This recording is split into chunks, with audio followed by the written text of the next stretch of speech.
Élève Sauber, du coup, pour ce premier conseil de classe de cette saison 2024, de cette mi-saison 2024 de Formule 1. Sauber rentre dans la classe pour justement parler du cas de cette écurie qui est justement en grande difficulté.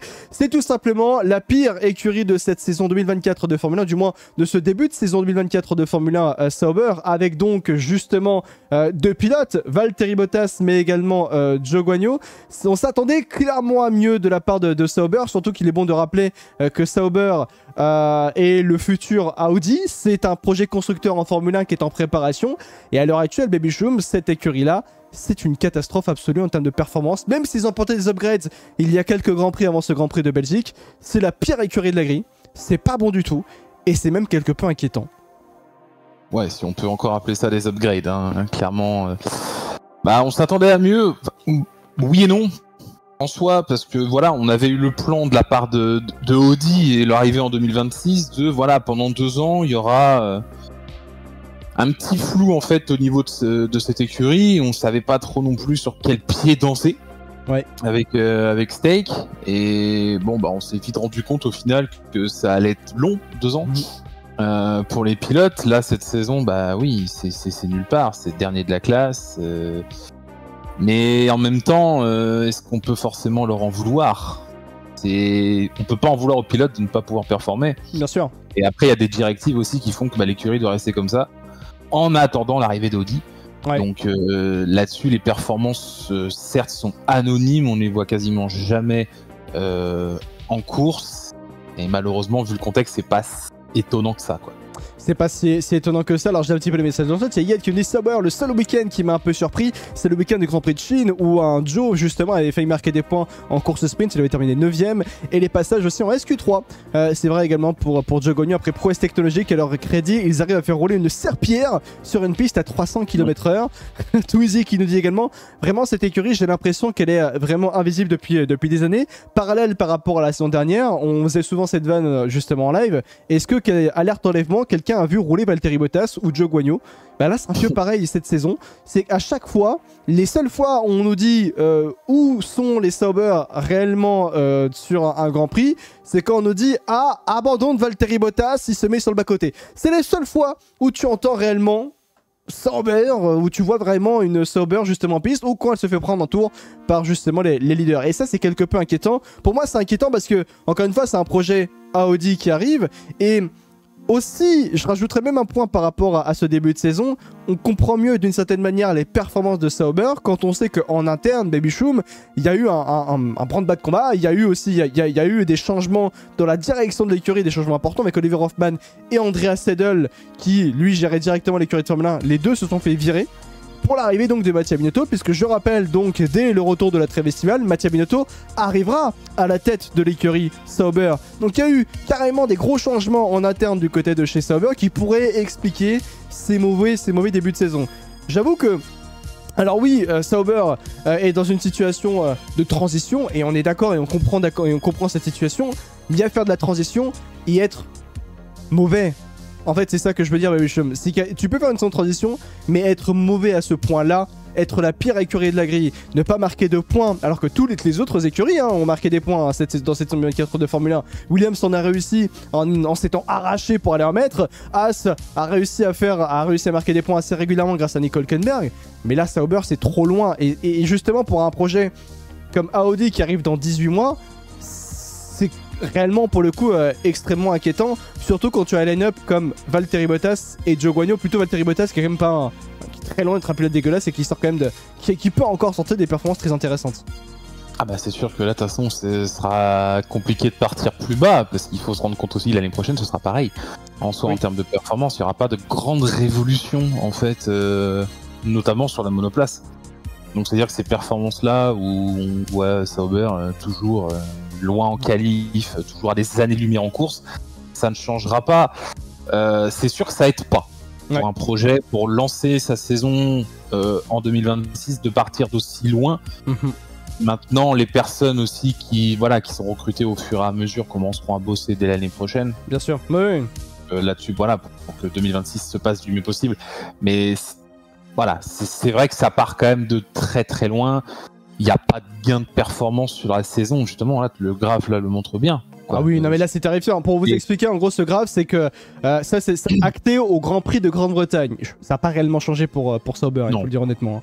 Il faut savoir que entre le Grand Prix de Bahreïn et le Grand Prix de Grande-Bretagne, il faut savoir que Sauber a régressé en termes de temps au tour, bien sûr par rapport à Red Bull, mais en particulier par rapport aussi à Williams ou même également par rapport à Haas. Alpine a forcément gagné plus justement a gagné un gain de performance, bien sûr, et c'est tout à fait logique. C'est une écurie constructeur, normalement, et c'est normal. Mais Sauber, c'est très loin. Là, ça a régressé par rapport au début de saison parce que les autres se sont améliorés. Et ça montre à quel point Sauber est la pire écurie en termes de performance sur un tour rapide en termes de car performance. Et puis autre point qui justifie également tous nos propos, il faut savoir que Zhou Guanyu et Valtteri Bottas sont parmi du moins les pires, le seul pilote qui est pire que Valtteri Bottas et Zhou Guanyu en termes d'arrivée, en termes de position moyenne à l'arrivée, et bien c'est Sargent qui termine en moyenne 16,7 à une 16e place, alors que Zhou et Bottas, bah, ça termine en moyenne au-delà de la 15e place réellement dans cette saison 2024 de Formule 1 en moyenne sur ce début de saison. C'est dire à quel point Sauber est très loin. Ouais, ça résume clairement la situation, qu'il n'y aura absolument rien à jouer, que c'est juste là pour justement dérouler le tapis rouge à Audi, et puis qu'au final tu pourrais t'appeler Kick Sauber ou ce que tu veux. Bah ça changerait rien, c'est un peu l'image, tu vois, de Haas en 2020. Oui, bien sûr, ouais. Bah c'est là, et puis bah voilà, parce qu'il faut 20 voitures sur la grille, bah... Du coup, bah, la 10e, bah, c'est eux. Et il y a des chances que ça reste comme ça, clairement. Il n'y aura pas de révolution, en fait, tant que ce sera encore Sauber. Enfin, le nom Sauber, en tout cas, inscrit en championnat du monde. Ouais. Donc là-dessus, ils vont se cantonner à forcément faire des 15e places, des 17e, des dernières places en qualif. Parce que même là, aujourd'hui, si tu veux, ils ne sont pas en capacité de profiter des déboires qu'il y a devant. Bah, à l'image du Grand Prix de Chine, non, c'est premier Grand Prix de la saison, je crois, où quand Zhou termine, tu m'avais dit 11e. Et c'est ce qui permet, et c'est ce dont tu m'as expliqué, regardez le classement pilote qui est là. Bottas, il est combienième au classement constructeur? Il est où le classement constructeur? Je l'avais il y a 2 secondes. Ah mince, j'ai que le top 10. Bon, classement constructeur, faut savoir justement que Valtteri Bottas, il est bon dernier. Et quand je dis bon dernier, il est 21e au classement constructeur. Parce que pilote, pardon, parce que Zhou, lui, il est 19e. Parce que Zhou, il a terminé, tu m'as dit, au premier Grand Prix de l'essence, donc à Bahreïn, 11e. Ce qui évoque, ce qui d'ailleurs, me dit se dire, Sauber va bien commencer la saison s'il termine 11e. Eh bien finalement, non, c'est la catastrophe. Et Zhou, c'est 19e et 21e au classement pilote. Sargent est 20e et Bottas est bon dernier 21e, puisque je vous rappelle que Burman a piloté dans cette saison 2024 de Formule 1 et marqué des points avec Ferrari. Mais voilà quoi, c'est immensément loin. C'est triste, c'est là et puis c'est tout. Et il faut voir les choix qu'ils ont fait recruter James Kay, alors que c'est lui qui a pendu les McLaren 2022-2023, qui était peut-être pas ouf, nous disent Athletics dans le chat. Bahreïn 11e effectivement, nous dit Ied. 2025 sera la même chose que 2024 à 100%, nous dit Ied, il a le même avis que toi effectivement, Bichoum. Et on comprend mieux pourquoi un certain pilote comme Carlos Sainz s'est dit oh, alors moi je vais pas signer dans cette écurie là parce que ça va être la même chose, j'ai pas envie de me cantonner à des 18e places en 2025. Ça se comprend aussi. Ouais, mais ça par contre, quand tu rejoins le projet Audi, Hülkenberg sait où est-ce qu'il met les pieds. Aussi, c'est vrai. Il sait que l'année prochaine, il ne jouera absolument rien et que ce sera juste une année de transition sans rien apprendre. Il s'acclimatera juste à l'atmosphère qui est Sauber, qui viendra Audi, qui va pas non plus virer tout le monde du jour au lendemain. Donc voilà, ça lui permettra un petit peu de connaître du monde.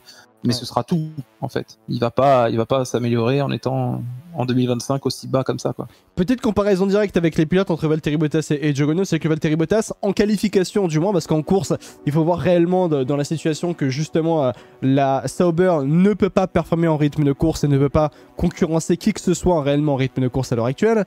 Et il faut savoir que Valtteri Bottas, du moins en séance de qualification, c'est à noter et ça montre à quel point la vitesse de pointe naturelle de Valtteri Bottas, même avec une monoplace compliquée, est réellement très intéressante parce que 16e quand même Valtteri Bottas avec une moyenne au départ de Grand Prix en dessous de la barre de la 15e place avec une Sauber, et bah sincèrement c'est très fort, incroyable pour le coup je pense, il faut le dire, avec une telle voiture. Il bat notamment une Alpine, une Haas et une Williams et forcément son coéquipier qui part en moyenne à aller 18e au départ sur les départs depuis le début de cette saison 24 de Formule 1.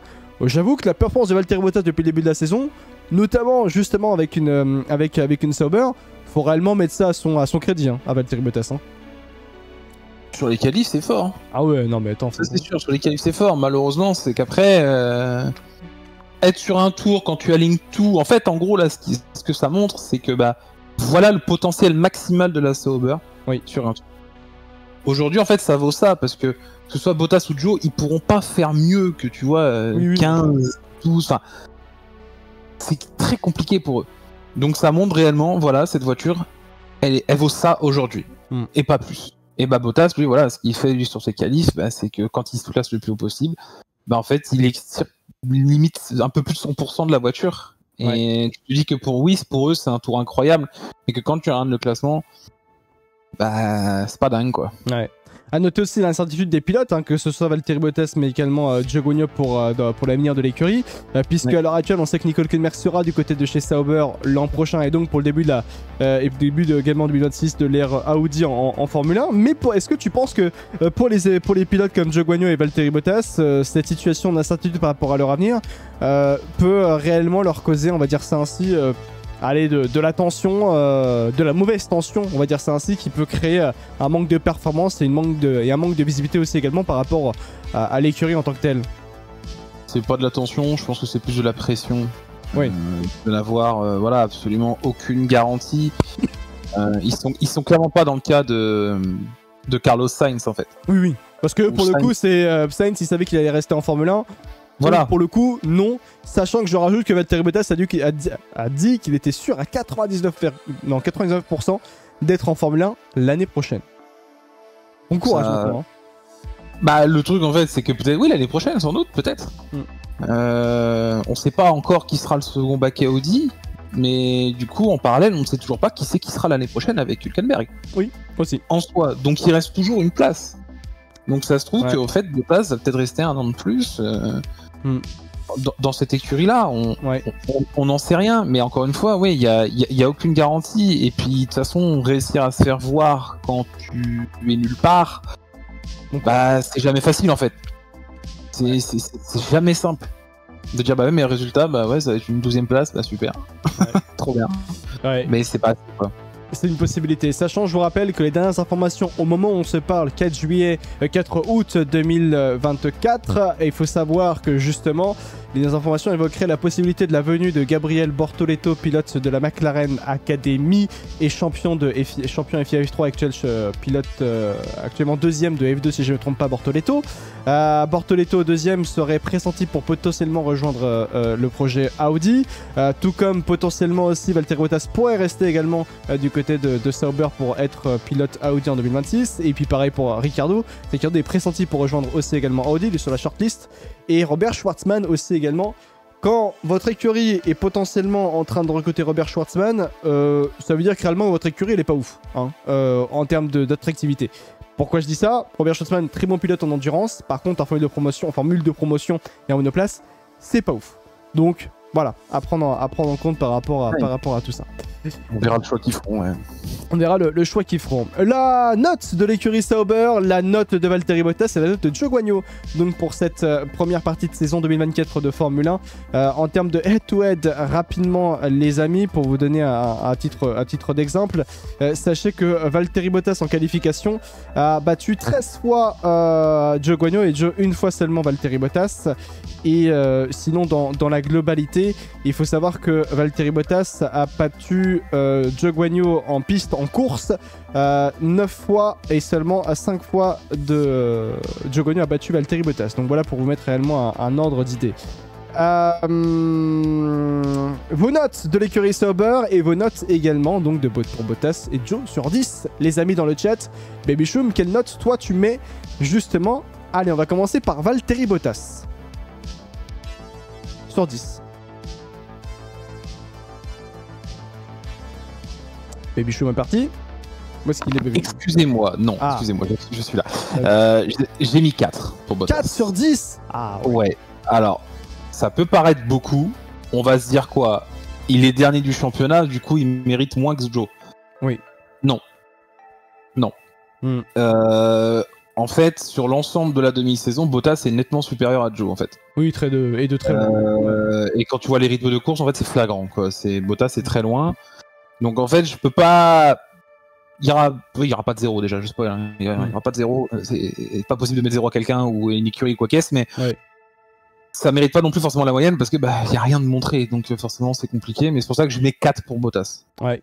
Le chat qui met un 4 sur 10 pour Bottas, Bottas 4 aussi, Bottas 3, Joe 2, l'écurie 0, carrément pour Itsu. 4 pour Bottas, ouais, tout le monde dit 4 sur Bottas, moi je mettrais un 4,5 pour Bottas parce que pour moi, il ne peut pas faire mieux avec une telle voiture, mais au-delà de tout ça, il fait quand même des choses assez intéressantes et impressionnantes, notamment en qualification pour mettre une monoplace au-dessus de la 15e place, ou du moins en dessous de la 15e place en moyenne.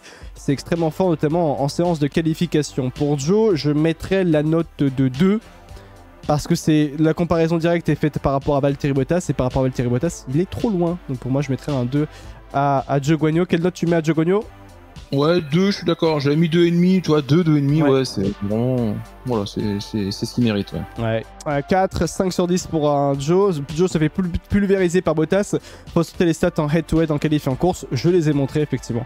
2 également pour Guillaume par rapport à Zhou Guanyu. Par rapport à l'écurie Sauber...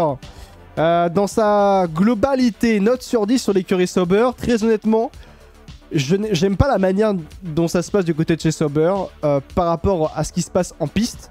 Pour moi, c'est pas normal qu'une écurie qui va devenir constructeur Audi en Formule 1, et je rappelle que Audi détient désormais à 100% l'écurie Sauber au moment où on se parle, donc d'une certaine manière, Audi est déjà impliqué réellement dans l'écurie en tant que telle aujourd'hui, et pour moi, c'est pas normal la situation, et pour moi, très sincèrement, même note 4 Joe, je mettrais un 2 à Sauber. Pire écurie de la grille, alors que tu as un projet pour devenir un projet de champion du monde qui va démarrer avec Audi dans 18 mois. C'est très peu, c'est pas très loin 18 mois. Donc réellement, il faut s'améliorer pour ça. Et pour moi, 2, c'est la note qu'il faudrait mettre à Sauber. Quelle note tu mets, toi? Moi, j'ai mis 3. Ah, voilà. Un petit peu plus. Moi, j'ai mis 3, en fait. C'est juste parce que, voilà, il y a la P11 à la première course. C'est tout. En fait, il n'y a pas grand chose non plus à retenir. Et puis, si j'avais voulu mettre 0, j'aurais mis 0. Mais comme j'ai dit, on va pas mettre 0. Ça se fait pas. Donc, un petit 3, ouais. C'est déjà bien. Ouais. Voilà, en tout cas, par rapport à Sauber, qui n'est pas un bon élève. Hein, il faut le dire clairement dans cette saison 2024 de Formule 1. Du moins, dans ce début de saison 2024 de Formule 1. Gros avertissement émis justement par le conseil de classe. Et par rapport à Sauber.